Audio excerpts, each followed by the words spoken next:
हम कक्षा 10 की विज्ञान का चैप्टर नंबर 8 कर रहे थे। पिछली वीडियो तक हमने मादा जनन तंत्र और ऋतुस्राव के बारे में देखा। अब इस चैप्टर को आगे बढ़ाते हुए आज हम देखते हैं अंकुरण।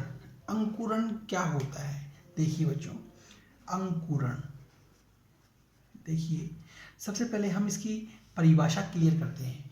देखिए, बीज में वृद्धि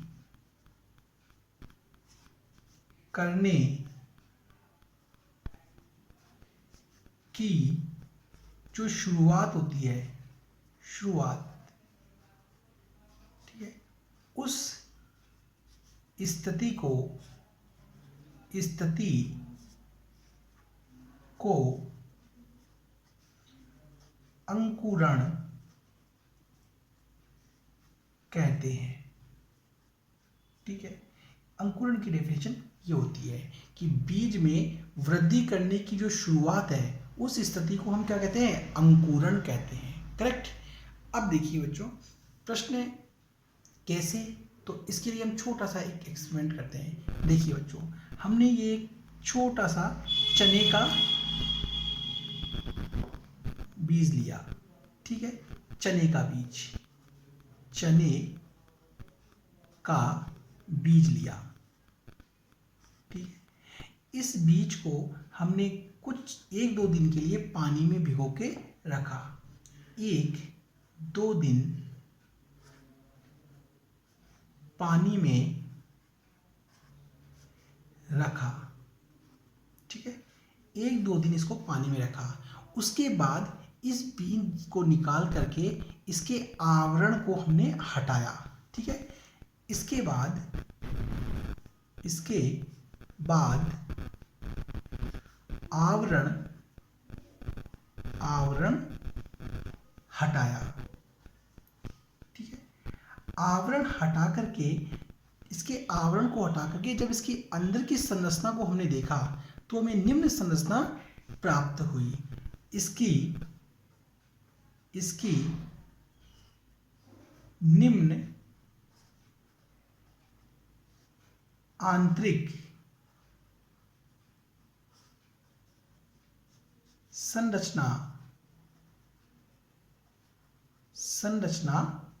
प्राप्त होती है। ठीक है, होती है।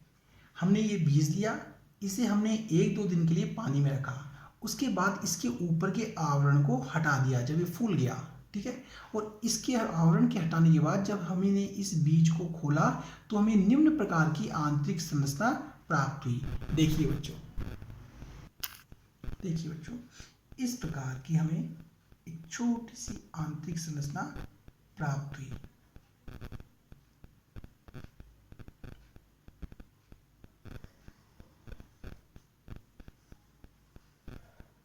ठीक है, जब दोनों इसके बीज पत्रों को हमने खोला, ठीक है, दोनों फलकों को खोला तो इस प्रकार की हमें संरचना दिखाई देती है। इसके ये दोनों जो स्ट्रक्चर जो होती है इसको हम कहते हैं बीज पत्र कहते हैं। करेक्ट। इन बीज पत्रों के अंदर भोजन संग्रहित रहता है, एकत्रित रहता है, संग्रहित। करेक्ट। इन दोनों बीज पत्रों के बीच में ये एक स्ट्रक्चर जो हमें संरचना दिखाई दे रही है, इसका जो ऊपरी भाग होता है इसको हम कहते हैं प्रांकुर। ओके, उसका जो नीचे का जो भाग होता है इसको हम कहते हैं मूलांकुर। करेक्ट। तो इस प्रकार की हमें संरचना प्राप्त होती है। ठीक है, अब देखिए बच्चों, इस बीज से पौधा कैसे बनता है वो हम यहाँ देखेंगे। देखिए, जब इस बीज को हम पानी में डालते हैं, ठीक है, तो पानी जब इसके अंदर इंटर करता है, जल अंदर प्रवेश करता है।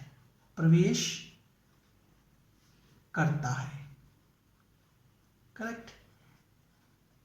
इसके अंदर जल प्रवेश करेगा और इसमें जो एंजाइम होते हैं उनको क्रियाशील बनाएगा, अर्थात जल अंदर प्रवेश करके एंजाइमों को क्या करता है, क्रियाशील बनाता है, प्रवेश करता है और एंजाइम को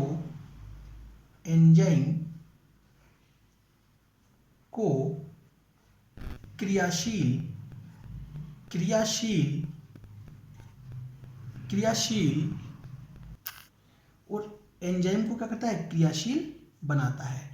अब जब यहाँ एंजाइम क्रियाशील हो जाएंगे तो वो एंजाइम इस भोजन को जो यहाँ संग्रहित है उसको घुलनशील अवस्था में लेकर के आते हैं। ठीक है, जल अंदर गया, एंजाइम को क्रियाशील बनाता है और ये क्रियाशील एंजाइम इस भोजन को घुलनशील अवस्था में बदल देते हैं। ठीक है, एंजाइम क्रियाशील होता है और ये एंजाइम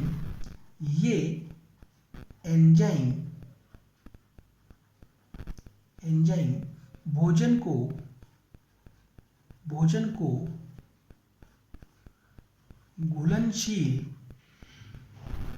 घुलनशील अवस्था में बदलते हैं। ठीक है, ये एंजाइम इस भोजन को घुलनशील अवस्था में बदलते हैं। ठीक है, अब यहाँ जो भोजन घुलनशील अवस्था में बदला, ये प्रांकुर और मूलांकुर इस भोजन का उपयोग करके वृद्धि करते हैं। करेक्ट, ये प्रांकुर और मूलांकुर यहाँ जो घुलनशील जो भोजन बना उसको काम में लेकर के और वृद्धि करते हैं। ठीक है, तो देखिए अब हम पहले मूलांकुर का देखते हैं। ये मूलांकुर यहाँ घुलनशील भोजन को काम में लेगा और वृद्धि करेगा। तो पहले मूलांकुर के बारे में हम देखते हैं। देखिए मूलांकुर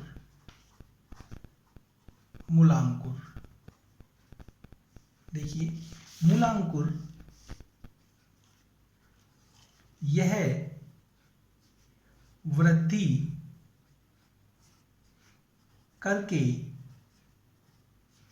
जड़ में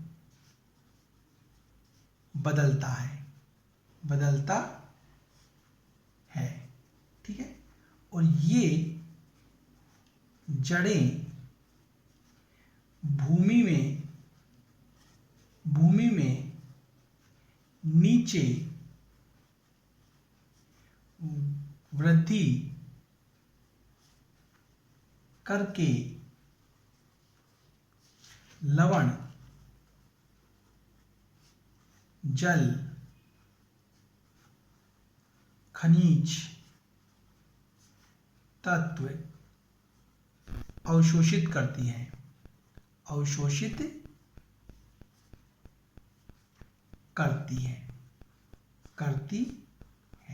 ठीक है, तो देखिए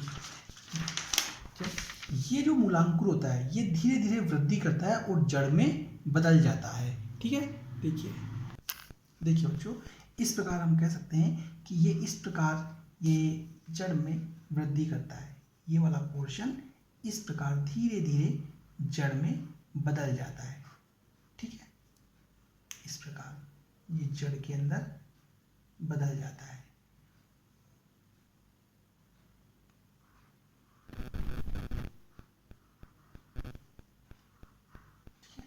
ये इस प्रकार मूलांकुर धीरे धीरे जड़ के अंदर चेंज होता है। ठीक है, और नीचे भूमि के अंदर वृद्धि करता है। करेक्ट, इसके बाद ये जो प्रांकुर होता है, ये प्रांकुर जो ऊपर की ओर वृद्धि करता है और तने में बदलता है। ठीक है, तो हम कह सकते हैं कि प्रांकुर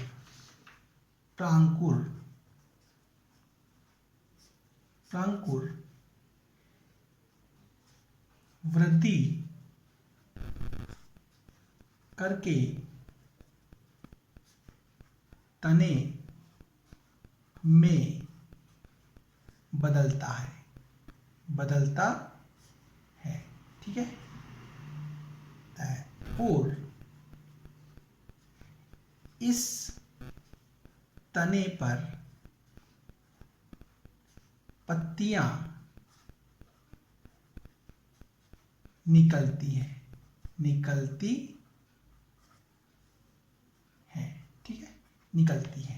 तो इस प्रकार इस तने के ऊपर ये जो तना है, इस तने के ऊपर ये तने में इस प्रकार चेंज हो जाता है वो चेंज होकर के इस तने पर इस प्रकार पत्तियां निकलना शुरू हो जाती है। करेक्ट, ठीक है। तो इस प्रकार ये मूलांकुर और ये प्रांकुर, ठीक है, ये वृद्धि करके एक नए पादप का निर्माण करते हैं। ठीक है, तो हम यहाँ कह सकते हैं तने पर पत्तियां निकलती हैं। इस प्रकार प्रांकुर व मूलांकुर वृद्धि करके पौधे का निर्माण करते हैं। इस प्रकार बच्चों ये जर्मिनेशन की क्रिया संपन्न होती है। करेक्ट, तो यहाँ एक बार हम वापस हल्का सा इसको रिवाइज कर ले। हमने चने के बीज को पानी में भिगोया, फिर इसके आवरण को हमने हटाने के बाद हमें इस प्रकार की ये संरचना दिखाई दी। ये दोनों होते हैं बीज पत्तर, इनमें भोजन संग्रहित होता है। ये इसका बीज का जो स्ट्रक्चर है, संरचना है, इसका ऊपरी भाग कहलाता है प्रांकुर, नीचे का भाग कहलाता है मूलांकुर। करेक्ट, पानी जब इस बीज पत्रों के अंदर जाता है तो ये यहाँ उपस्थित एंजाइम को क्रियाशील बनाते हैं। वो क्रियाशील एंजाइम अब इस भोजन को घुलनशील अवस्था में लेकर के आते हैं। जब ये भोजन घुलनशील अवस्था में आ जाएगा तो इस भोजन का उपयोग प्रांकुर करते हैं और मूलांकुर करते हैं और वृद्धि करते हैं। कैसे करते हैं?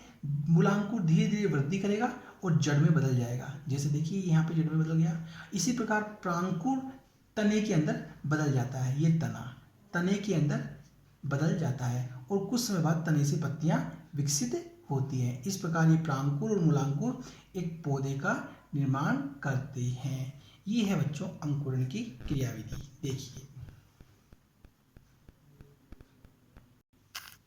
हाँ बच्चों देखिए, अब हमारा अगला टॉपिक है उत्तक संवर्धन। उत्तक संवर्धन क्या होता है? देखिए, ये उत्तक संवर्धन एक वो विधि है जिसके द्वारा हम पादप उत्तक से एक नया पौधा विकसित करते हैं। वह तकनीक जिसमें या जिसके द्वारा पादप उत्तक से नया पौधा तैयार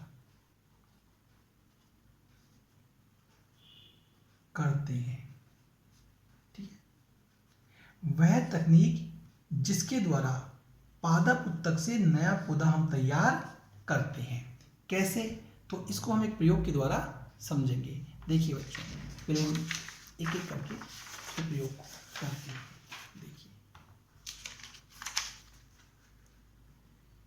देखिए बच्चों, देखिए सबसे पहले हम एक पात्र लेते हैं। ठीक है, ये एक हमने पात्र लिया। इस पात्र के अंदर हमने एक ऐसा पदार्थ भरा जिसमें पादप हार्मोन हो। ठीक है, पादप हार्मोन उपस्थित हो। पादप हार्मोन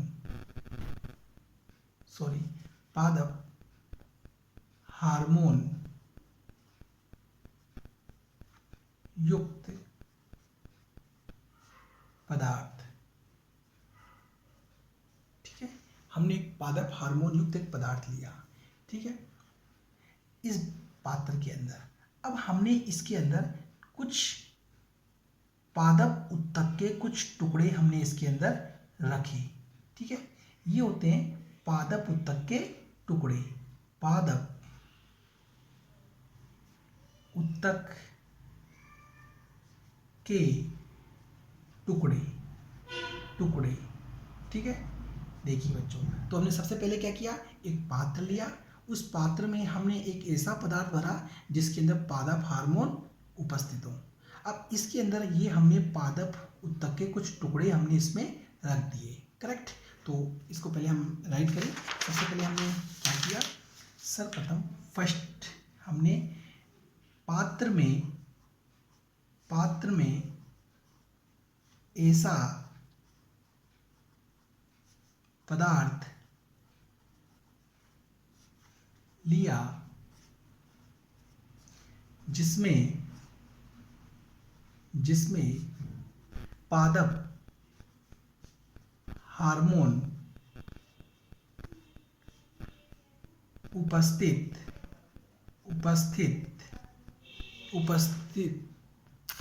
हाँ बच्चों, अब देखिए, अब ये जो इस पदार्थ में जो ये पादप हार्मोन है, इन पादप हार्मोन के कारण ये जो उत्तक हैं इनकी कोशिकाओं में विभाजन शुरू होता है। करेक्ट।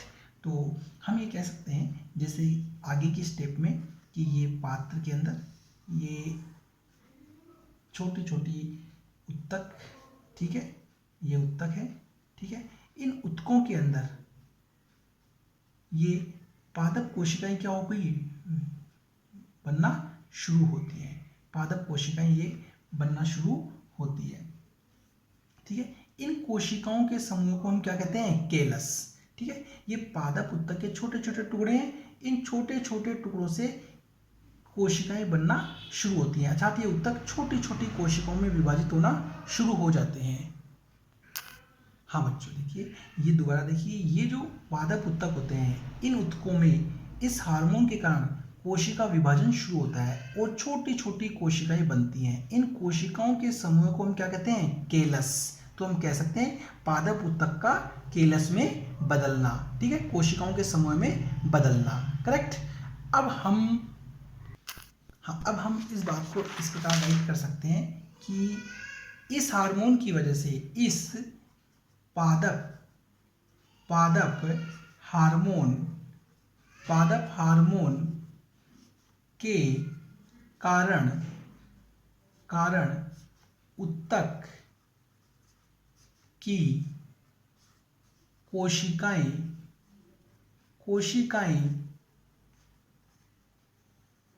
विभाजित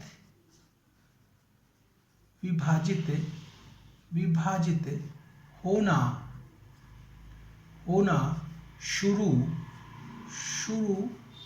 होती है, विभाजित होना शुरू होती है, ठीक है। इन कोशिकाओं के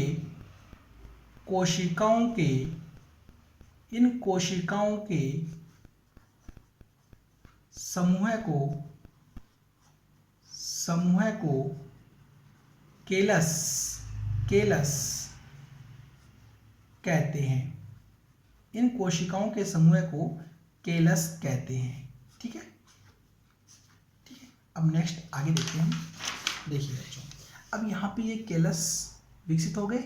अब हम इस केलस को, अर्थात इन कोशिकाओं के समूह को इस पदार्थ से बाहर निकालते हैं, ठीक है। तो यहाँ हमने इस केलस को एक दूसरे पदार्थ के अंदर यहाँ पर हमने इनको रखा, ठीक है, यहाँ पे हमने इनको रखा, ठीक है।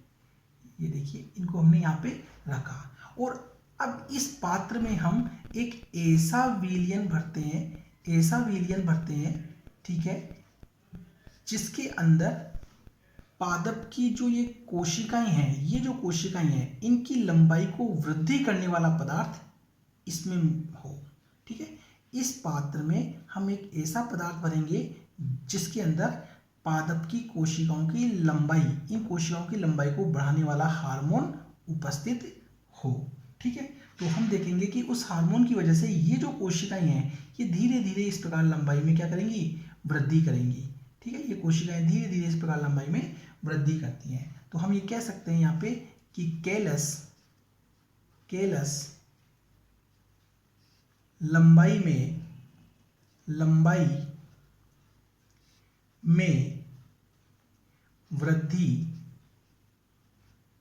वृद्धि करता है,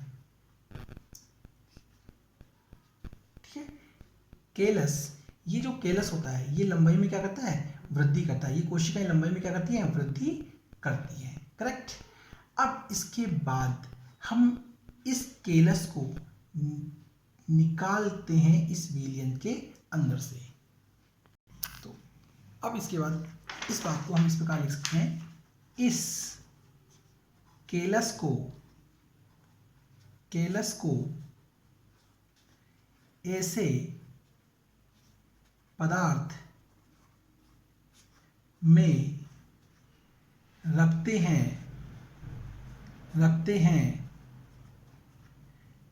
जिसमें पादप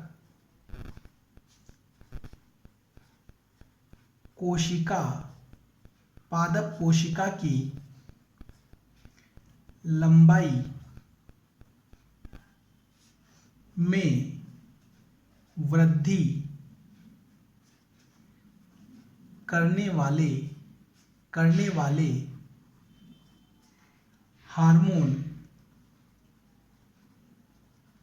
हार्मोन हो। ठीक है, तो हमने इसको ऐसे रखा पदार्थ के अंदर जिसमें इसकी कोशिकाओं की लंबाई में वृद्धि करने वाला हार्मोन इसमें मौजूद हो। करेक्ट। अब हम इन कोशिकाओं को, इस उत्तक की केलस की जो ये कोशिकाएं हैं जो लंबाई में वृद्धि की है, इसको वापस इस विलयन से बाहर निकालते हैं। ठीक है, ये इस प्रकार हमने बाहर निकाला और दूसरे पात्र के अंदर हमने इसको रख दिया। ठीक है, ये ठीक है केलस, ये हो गया केलस। ठीक है, ये सारी क्या है, कोशिकाएं, केलस। करेक्ट। अब हम इस पात्र के अंदर एक ऐसा पदार्थ भरेंगे जो इस केलस के तने में वृद्धि करता हो। ठीक है, हमने एक ऐसा पदार्थ भरा जो तने में वृद्धि करता हो। तने की वृद्धि युक्त हार्मोन। ठीक है, ऐसा हार्मोन हम इसके अंदर, ऐसा हार्मोन जो तने की वृद्धि करता हो उससे युक्त एक पदार्थ हम इसके अंदर फिल करते हैं। ठीक है, कुछ समय बाद देखेंगे कि इससे जड़ें विकसित होना शुरू हो जाएगी। ठीक है, कुछ समय बाद देखेंगे कि इस तने से जड़ें विकसित होना शुरू हो जाएगी। इन कोशिकाओं से जड़ें विकसित होना शुरू हो जाएंगी। ठीक है, इस प्रकार एक जड़ें बनना शुरू हो जाएंगी। ठीक है, और ये धीरे धीरे पादप में बदल जाएगा। इस प्रकार खूब सारे ये पादप का निर्माण होगा। ठीक है, इन पादप को फिर हम अन्य दूसरे पात्र में स्थापित कर देते हैं। इन्हें यहां से निकाल कर दूसरे पात्र में स्थापित कर देते हैं। इन पादपों को हम दूसरे पात्र में स्थापित कर देते हैं या जमीन में लगा देते हैं। तो बच्चों, इस प्रकार हमने देखा कि हमने पादप उत्तक से यहाँ एक नया पौधा विकसित किया। इस विधि को ही कहते हैं उत्तक संवर्धन। करेक्ट। तो अब इस बात को हम इस प्रकार लिख सकते हैं, आगे की लंबाई में वृद्धि करने वाले हार्मोन हो। तो हार्मोन हो जब अब इन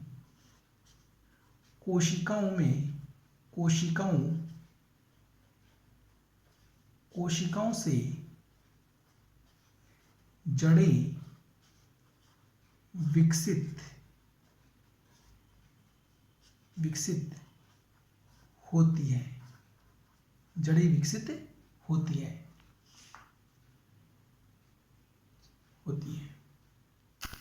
जड़ें विकसित होती हैं। अब इस केलस को ऐसे पदार्थ में रखते हैं जो तने की वृद्धि करता है। तने की वृद्धि करता है या वृद्धि में सहायक हो। अब जब इस केलस में तना व जड़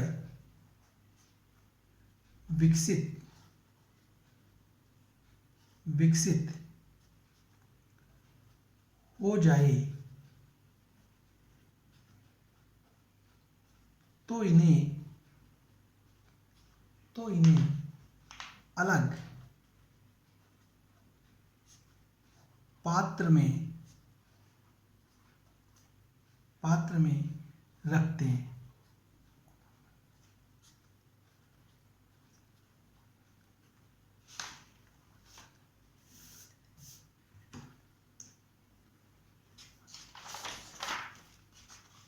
तो इन्हें हम अलग पात्र में रखते हैं। ठीक है, इस प्रकार हम उत्तक संवर्धन से नया पादप प्राप्त करते हैं। ठीक, तो ये होता है बच्चों उत्तक संवर्धन। एक बार हल्का सा रिपीट करें। सबसे पहले हम एक ऐसा पदार्थ लेते हैं जिसमें पादप हार्मोन होवे। अब इस पादप हार्मोन के कारण जो उत्तक की कोशिकाएं हैं वो विभाजित होंगी। ठीक है, और इन कोशिकाओं के विभाजित होंगी तो खूब सारी कोशिकाएं बनेंगी। इन कोशिकाओं के समूह को हम क्या कहेंगे? कैलस कहते हैं। अब इस कैलस को एक ऐसे पदार्थ में रखते हैं जिसमें पादप कोशिका की लंबाई में वृद्धि करने वाले हार्मोन हो। तो अब ये कोशिकाएं लंबाई में क्या करेगी? वृद्धि करेगी। अब इन कोशिकाओं को इसके बाद इन कोशिकाओं से जड़ें विकसित होना शुरू हो जाएंगी। ठीक है, जब इसे जड़ें विकसित होने लग जाएं तब इस केलस को एक ऐसे पदार्थ में रखते हैं जो तने की वृद्धि करता हो। अब जड़ें विकसित हो गई, तना भी वृद्धि करेगा, तब इस केलस को जिसमें जड़ और तना विकसित हो जाते हैं इन्हें हम अलग से पात्र में रख लेते हैं। ठीक है, इस प्रकार हम उत्तक द्वारा एक नया पादप प्राप्त करते हैं। देखिए बच्चों, ये है उत्तक संवर्धन विधि। हाँ बच्चों, अब हमारा अगला नया टॉपिक है।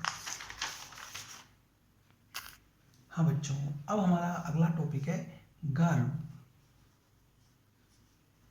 निरोधन की विधियां। ठीक, गर्भ निरोधन की कौन कौन सी विधियां होती हैं? तो देखिए, इसकी 3 विधि होती है। हम एक एक करके इसके बारे में देखेंगे। पहला होता है यांत्रिक विधि। ठीक है, विधि देखिए बच्चों, इस विधि में हम कंडोम डायफ्राम का उपयोग करके गर्भ धारण को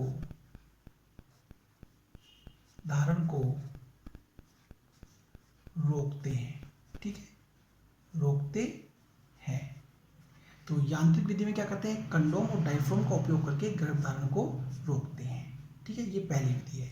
सेकेंड विधि होती है हार्मोन विधि।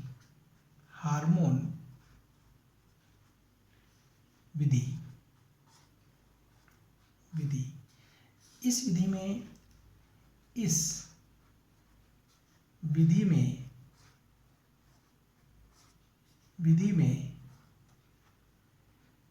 महिला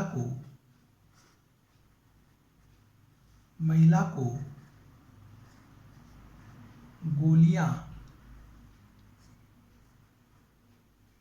गोलियां देकर शरीर में हार्मोन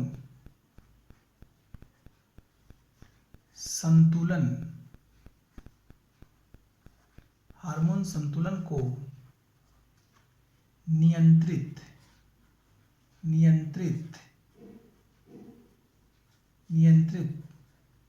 करते हैं।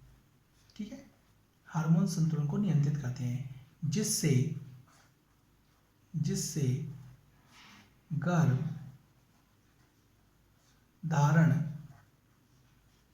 धारण नहीं हो। ठीक है, तो इस विधि में क्या करते हैं, महिलाओं को गोलियां देकर हार्मोन संतुलन को हम क्या करते हैं, नियंत्रण, जिससे गर्भधारण नहीं हो। करेक्ट। थर्ड है आपका शल्य विधि। ठीक है, देखिए इस विधि में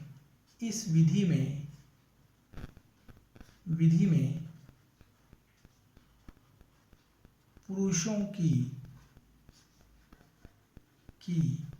शुक्रवाहिनी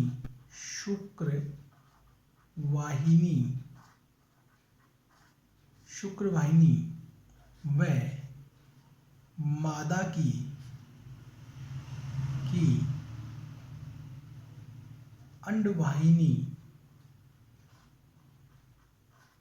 अंडवाहिनी को अवरुद्ध किया जाता है,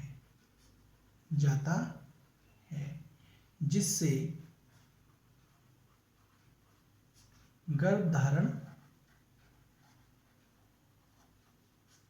न हो। ठीक है, तो इस प्रकार बच्चों ये गर्भ निरोधन की 3 विधियां होती हैं। करेक्ट। अब प्रश्न आता है क्या कारण है इनको, ये विधियों को अपनाने के क्या कारण है। तो इसके देखिए कुछ कारण निम्न है। पहला, जनसंख्या पर नियंत्रण। जनसंख्या पर नियंत्रण के लिए दूसरा, यौन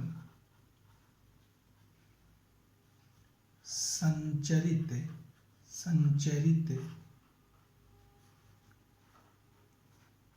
रोगों से बचने के लिए। ठीक है, नेक्स्ट थर्ड है कि परिवार नियोजन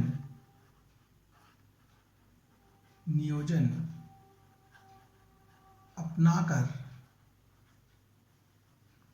जीवन को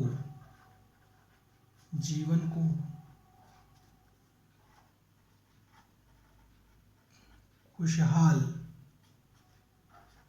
बनाने हेतु। ठीक है, तो इस प्रकार बहुत सारे कारण होते हैं। हम यहाँ 3 कारण देख रहे हैं कि गर्भ निरोधन की इन विधियों को उपयोग में इन कारणों से लिया जाता है। करेक्ट। देखिए बच्चों, इसी के साथ ये चैप्टर नंबर 8 जो है आपका यहाँ समाप्त होता है। हम उम्मीद करते हैं कि हमारा ये चैप्टर आपको समझ में आया होगा। अगर आपको ये समझ में आए तो प्लीज़ सब्सक्राइब करिए, जिससे कि अगले नए चैप्टरों की वीडियो हम समय पर आपको उपलब्ध करवा सकें। Thank you.